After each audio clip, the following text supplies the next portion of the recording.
खेती किसानी को लेकर देश में काफी सारा काम हो रहा है। खेती किसानी में क्या तकनीक का प्रयोग कर सकते हैं, कैसे किसान समृद्ध हो सकते हैं प्रोसेसिंग करके, उसको लेकर काफी सरकार जोर दे रही है।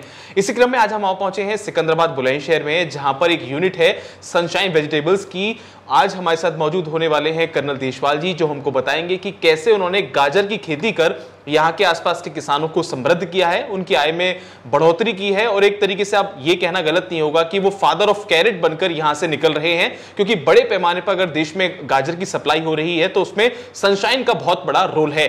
तो आज उनसे जानेंगे कि क्या ऐसी मार्केटिंग की ट्रिक्स है, क्या ऐसी नेटवर्क है जिसकी मदद से उन्होंने पूरे देश में अपना एक मार्केट को जमाया है। तो बहुत बहुत स्वागत है कर्नल साहब आपका खबर किसान की पर।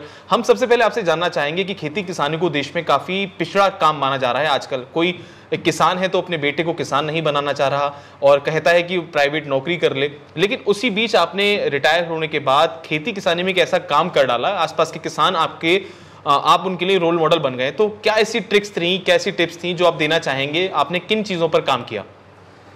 देखिए, जहाँ तक हमारा मानना है, एक तो अकेला आदमी, वो बोलते अकेला चना भाड़ नहीं भून सकता, तो अकेला आदमी नहीं कर सकता, फार्मर को जुड़ना पड़ेगा। हम भी, अगर आप मेरे को वो कहें तो हमारी 2 आदमियों की टीम है। एक लाल कृष्ण यादव जी हैं जो मेरे से भी बड़े हैं, और एक मैं हूँ। मैं बाहर का काम देखता हूँ, अंदर का देखते हो। आज के दिन सिर्फ आप खेती करके ही, सिर्फ खेत से पैदा करके उससे कुछ नहीं कमा सकते। आपको मार्केटिंग, पूरी वैल्यू चेन में काम करना पड़ेगा।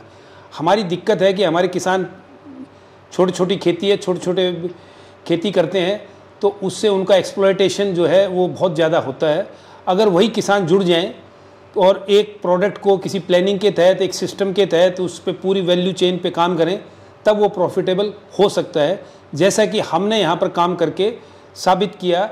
और एक प्रॉफिटेबल काम जिसको गारंटी के साथ कहा जा सकता है कि अगर इस तरीके से काम किया जाए तो लास्ट का 20 साल का हम अपना रिकॉर्ड देखें तो कोई साल हमारे लिए लॉस का नहीं है जी। लेकिन बात करते हैं कि अगर आपको कोई भी काम स्टार्ट करना है तो पहले उसका रिसर्च करिए, उसके बारे में पढ़ाई करिए, या फिर ऐसे संस्थानों का सहयोग लीजिए कि जिससे कि आप उसमें आगे बढ़ सकें। और कृषि तो एक बहुत बड़ा वास्ट एक फील्ड है, तो आपने किस तरीके से इसमें भूमिका निभाई और कैसे किसी का आपने सहयोग लिया? देखिए, सबसे सहयोग तो हमारे को सबका मिला। मान लो पूसा इंस्टीट्यूट भी गए, या स्टेट की एग्रीकल्चर के हॉर्टिकल्चर डिपार्टमेंट में गए, या मुख्यमंत्री जी के पास गए, सब जगह से हमें सहयोग मिला, या किसी भी अधिकारी से। जब कोई भी आप अच्छा काम करते हैं, खासकर खेती से जुड़ा काम करते हैं, तो आपको सहयोग जो भरपूर मिलता है। इसके हम एक उदाहरण है कि हमें हर जगह से सहयोग मिला। नंबर 2, किसान को एक चीज़ समझना है कि वो हमेशा लड़ाई लड़ता है रेट के ऊपर, जो कि उसके बस का नहीं है। रेट भगवान के ऊपर रहता है, मतलब इतने फैक्टर हैं कि उसको कंट्रोल नहीं किया जा सकता। लेकिन किसान जिस चीज़ पे काम कर सकता है वो है कि वो कॉस्ट ऑफ प्रोडक्शन को, यानी कि कितने कम पैसे में फसल को पैदा कर पाए और कितनी अच्छी फसल पैदा कर पाए। इस पे अगर किसान का पूरा ध्यान जाए तो वो फायदे में रहेगा। उसके लिए सबसे ज़रूरी है कि एक वाइबल, कि मान लो 2 एकड़ खेती कर रहे हो तो उसमें भी आपको 20 लाख का सामान चाहिए, ट्रैक्टर चाहिए, ट्रॉली चाहिए, इक्विपमेंट चाहिए, तो कैसे वाइबल हो सकता है? वो हो नहीं सकता। तो सबसे ज़रूरी है कि किसान जुड़े, किसी के साथ जुड़ के काम करें, 4-5 आदमी जुड़ें और वो एक समझ के और आपस में मिलके इक्विपमेंट का एक दूसरे का सहारा लेके वो काम करें, तो वाइबिलिटी आ सकती है। कहीं ना कहीं पहले की बात करें, जब 50-60 साल पहले की बात करें तो बार्टर सिस्टम चलता था, तो कहीं ना कहीं भी वो एक बहुत बड़ी प्रैक्टिस थी कि अगर मेरे पास कोई सामान नहीं है तो मैं आपको दे दूं, आपके पास नहीं तो आप मुझे दे दें। तो आप कहना चाह रहे हैं कि उसी पैटर्न पे कुछ काम करें? ये सोशल एग्रीकल्चर जो है सोशल फैब्रिक से जुड़ा हुआ है। अगर हम 60 साल पहले की बात करें तो किसान के पास इतना नहीं होता था कि नॉर्मल किसान के पास कि वो 2 बैल खरीद पाए या 2 को मेंटेन कर पाए, तो एक खरीद लेता था, एक दूसरा खरीद लेता था, और उसको डंगवारा बोलते थे जी। तो वो था। आज भी उसी चीज़ की ज़रूरत है। आज हमें ट्रैक्टर, तब वो बैल का वो बंटवारा करते थे, मतलब एक दूसरे का यूज़ करते थे। आज ट्रैक्टर का यूज़ करना चाहिए। आज 2 लाख की एक ट्रॉली आती है, वो 2-4 आदमियों का काम कर सकती है, लेकिन सब चारों को अलग खरीदेंगे तो कैसे वाइबल होगा जी? ये नहीं हो सकता। तो किसान को जुड़ना पड़ेगा। छोटे छोटे खेत हो गए, वाइबल नहीं है, जुड़ना पड़ेगा और क्वालिटी पे काम करना पड़ेगा, लो कॉस्ट के प्रोडक्शन पे काम करना पड़ेगा। अगर आप किसान से बात करें तो बड़ा गर्व महसूस करता है कि मैंने 5000 की दवाई लगा दी। अरे भाई, आपको अगर 500 की, इसमें कौन सी बढ़ाई की बात है कि 5000 की दवाई लगा दी? अरे आपको 500 की जरूरत थी तो आपने 5000 की लगा दी थी, इसमें कौन सी बहादुरी की बात है? बेवकूफ़ी है। तो किसान को साइंटिफिक वे से काम करना पड़ेगा। दुर्भाग्य हमारा ये है कि ये बहुत साइंटिफिक सब्जेक्ट है, इसमें हर साइंस इन्वॉल्व है। इसमें मार्केटिंग भी इन्वॉल्व है, इसमें लॉजिस्टिक्स भी इन्वॉल्व है, इसमें और जितनी भी साइंस की आप नाम लोगे सब कुछ इन्वॉल्व है।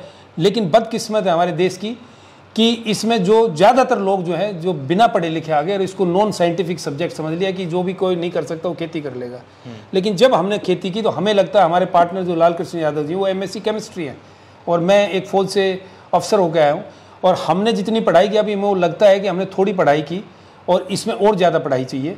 तो किसान को मतलब जो बच्चे पढ़े लिखे हैं अगर उनको नौकरी नहीं मिल रही तो वो ये ऐसा करें कि इस खेती में आए और इसको ऑर्गेनाइज करें, इसको आपस में जुड़े और एक साइंटिफिक वे से काम करें। तो उसमें डेफिनेटली मैं गारंटी के साथ कहता हूं कि नुकसान का कोई भी कॉलम नहीं होगा।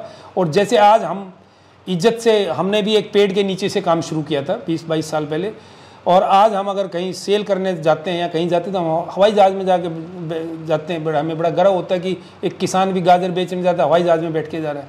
तो ये कोई भी कर सकता है अगर वो इसमें एक तो चीज़ में विश्वास रखे और मेहनत से काम करे और ईमानदारी से काम करे। जी, एक चीज़ जानना चाहूँगा, इतने बड़े स्केल पे आप लोग किसानों के साथ जुड़े हुए हैं तो मैनेज कैसे करते हैं, क्वालिटी कंट्रोल पे कैसे काम करते हैं? क्योंकि आपने बताया कि 1200 एकड़ के आसपास जो खेती हो रही है यहाँ पर हो रही है गाजर की, तो क्या कोई खास किस्म का बीज गाजर का आप देते हैं या जो खाद आप लगवाते हैं, मतलब किसानों को कुछ तरीके से आप बताया जाता होगा कि इसमें ये जो पैमाने हैं उसका फॉलो करना है, कैसे मैनेज करते हैं?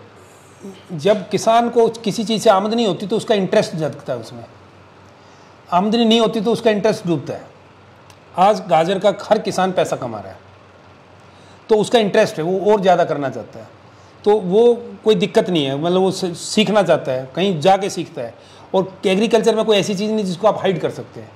लेकिन ये बहुत ज़रूरी है कि जो आमदनी आए उसको सिर्फ ब्याह शादी और उनमें खर्च करने की बजाय बढ़िया इक्विपमेंट भी रखे। मैं यहाँ कई बार देखता हूँ कि घर होगा 1 करोड़ रुपए का किसी किसान का, जो उसका टिलर का तरफ नजर जाए तो टूटा हुआ होगा, जब आपका लड़ने का हथियार ही नहीं है तो फौज कैसे लड़ेगी? सही बात। तो हमें क्वालिटी जो इंस्ट्रूमेंट हैं जो इसमें काम आते हैं, कल्टीवेटर, हैरो, ट्रॉली, रोटावेटर, ये इनकी मेंटेनेंस, इनका प्रॉपर रख रखाव और अच्छी क्वालिटी के करें।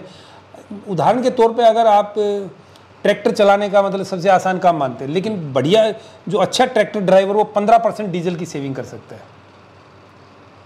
आधों को मतलब ठीक से ड्राइविंग, अच्छा कोई हमारे उसमें एक कमी भी है देश में कि इसके ऊपर कोई ट्रेनिंग वगैरह कोई कुछ है नहीं, मतलब सरकार की तरफ से हो तो मेरे को नहीं ज्ञान है, लेकिन ऐसा लगता है कि हमें इन चीज़ों की, इक्विपमेंट की, ट्रैक्टर की यूसेज का, उसका कोई ट्रेनिंग होना चाहिए, तो उससे भी काफ़ी बचत होगी। जी, उन दर्शकों को क्या संदेश देना चाहेंगे, या खासकर आजकल युवाओं की काफ़ी रुचि है, खेती किसानी में काफ़ी रुचि आ रही है, तो उनको क्या संदेश देना चाहेंगे कि वो क्या करें और क्या ना करें? अगर वो ऐसे जैसे आपने गाजर चुनी या वो कोई अन्य काम भी करना चाहते हैं खेती किसानी में, तो वो आज की जो मार्केट की डिमांड है उनको क्या करना चाहिए, क्या नहीं करना? देखिए, खेती एक अनऑर्गेनाइज सेक्टर है जी।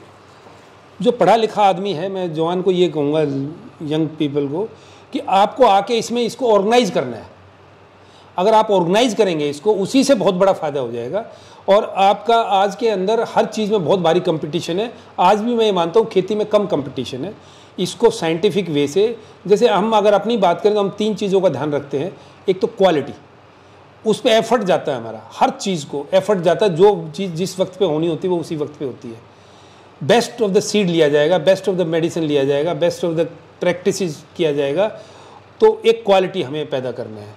जब आप क्वालिटी पे इतना ध्यान देंगे तो आपकी जो पैदावार है वो पर एकड़ वो भी बढ़ेगी, और आपका जो कॉस्ट ऑफ प्रोडक्शन है, जो कीमत लागत है पैदा करने की, वो भी घटेगी। और इस तरीके से आपको कई फ़ायदे सिर्फ क्वालिटी मेंटेन करने से होंगे। दूसरा, उसके बाद पोस्ट हार्वेस्ट मैनेजमेंट है, उसको भी समझना है, सीखना है। ये लिविंग ऑर्गेनिज्म है, इसको क्या मतलब, जैसे कैरेट, जैसे हम कैरेट पे काम करते तो बहुत सी चीज़ें हमें समझ में आया कि 2 घंटे अगर 1 घंटा धूप में रह गया तो गाजर खराब हो जाती। 6 महीने के बाद जब कोल्ड स्टोर से निकालते तो उसकी वो क्वालिटी नहीं होती। तो उन सब चीज़ों को समझना है और आपको क्वालिटी, हर स्टेज पे उसको क्वालिटी को मेंटेन करना है। दूसरी चीज़ है क्वांटिटी। अगर आप क्वालिटी की चीज़ भी 10, 20, 50, 100 टन लेके बैठ गए तो मार्केट में आपकी कदर नहीं हो सकती। मार्केट में आपको रेगुलर रहना है, तो इसका मतलब आपके पास क्वांटिटी होनी चाहिए। क्वांटिटी कैसे होगी? क्वांटिटी इस तरीके से होगी कि आप साथ में औरों को जोड़िए, सेम टाइप की फसल करिए, उसको स्टोर करिए या जो भी कुछ करना है, और रेगुलरली मार्केट में देते रहिए। तो आपकी जो रेगुलरिटी है वो आपको करेक्ट पैसा दिलाएगी। अगर आप 2 दिन के लिए जाते तो वो जो कमीशन एजेंट है वो आपको एक्सप्लॉइट कर देता है जब उसको ये पता है कि ये आदमी मेरे को 6 महीने माल देगा, तो वो आपसे ठीक से व्यवहार करेगा और अच्छे से आपको कटिंग नहीं करेगा। तो इसमें इसका मतलब आपको क्वांटिटी चाहिए। Number 3, commitment.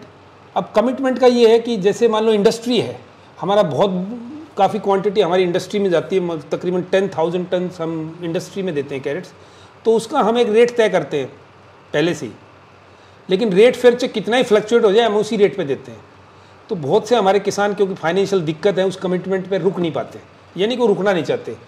तो वो भी आपको, जब आप किसी प्रोसेसर से जुड़ते हैं, आज फूड प्रोसेसिंग काफ़ी आगे बढ़ रहा है और बड़ी रिक्वायरमेंट है, तो उसमें उनको चाहिए स्टेबिलिटी कि भाई एक रेगुलर कस्टमर जो सप्लाई देता रहे, उनकी रिक्वायरमेंट के हिसाब से देता रहे और एक फिक्स रेट पे देता रहे, क्योंकि वो भी आगे आगे जो बेचेंगे वो एक रेट होता है। तो वो किसान को समझना पड़ेगा और प्रोसेसर से जुड़ना पड़ेगा और उसको एक भरोसा दिलाना पड़ेगा कि हाँ जी मैं आपको ये दे दूंगा। और ये जो रेट हैं ये बोने से पहले तय होते हैं, क्योंकि मान लो कोई कंपनी है, डिहाइड्रेशन की कंपनी है, हम उसको कैरेट दे रहे हैं, तो 1 साल पहले डिहाइड्रेट कैरेट की वो कंपनी जो है 1 साल पहले नेस्ले से तय करेगी, आईटीसी से तय करेगी। वो कैसे तय कर सकती है जब तक कि वो उसको अपने रॉ मटेरियल का नहीं पता हो। रॉ मटेरियल किसान के पास है, तो किसान तो पैदा होने के बाद रेट बताएगा, तो कैसे वो करेंगे वो। तो इसलिए कुछ हिस्सा कुछ प्रोसेसिंग पे भी ध्यान देना चाहिए, जिसमें कि इंडिया काफ़ी आगे बढ़ रहा है, सरकार भी बहुत प्रोत्साहन दे रही है। तो फार्मर को ये एक प्रोसेसिंग का भी एंगल देखना पड़ेगा, कमिटमेंट का। ये 3 चीज़ें अगर वो करेगा तो शायद बहुत अच्छा होगा। जी, तो आशा करते हैं ये वीडियो हमारे दर्शकों को जरूर समझ में आई होगी। नेटवर्क की जो पूरा खेल है, मार्केटिंग का जो पूरा खेल है, कर्नल देशवाल जी ने जो बताया, और कहीं ना कहीं ये फादर ऑफ कैरेट्स बनकर निकल रहे हैं, इस पूरे क्षेत्र के लिए एक मिसाल बनकर निकल रहे हैं। और ऐसी तमाम वीडियो हम लेकर आएंगे आपके साथ खबर किसान की पे। अगर आपकी कोई प्रश्न है जो आप कर्नल साहब से जानना चाहते हैं, कुछ खास फसल को लेकर या गाजर की खेती को लेकर, आप नीचे कमेंट बॉक्स में हमको लिख सकते हैं। हम फिर हाजिर होंगे नई लेकर, एक नई और वीडियो। बने हमारे साथ, देखते रहें खबर किसान की।